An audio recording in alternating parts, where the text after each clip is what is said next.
they make the decision to stay. But the other thing is that the whole medical industry goes through a revolution. And so, the medical center decides to stay, the hospitals decide to stay. But then, in the 90s and beyond, gradually there is this revolution in the healthcare industry.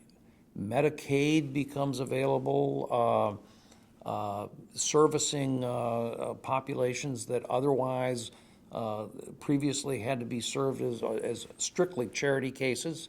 All of a sudden have a funding source, and all of a sudden you have privatized hospitals moving into the medical space. You have lots and lots of competition, and those hospitals had to go through consolidation.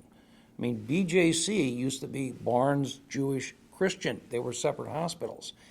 And the capacity of the St. Louis community to pull together those not-for-profit hospitals and rise up in a robust way to sustain their collective presence in the St. Louis community is pretty remarkable.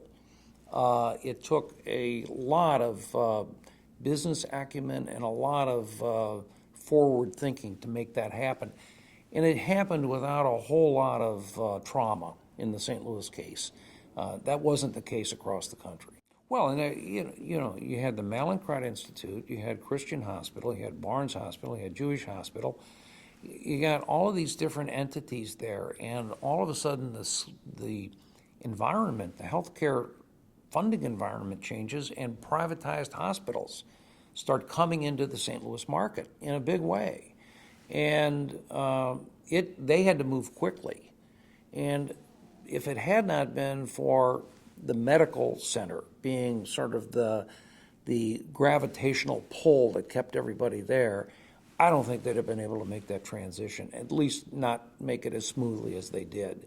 So the creation of BJC represented, at what I'll call a corporate level, a very major event in the history of St. Louis, and nobody paid much attention to it because it just happened because of the leadership at the medical center and the leadership at those community hospitals, those not-for-profit hospitals.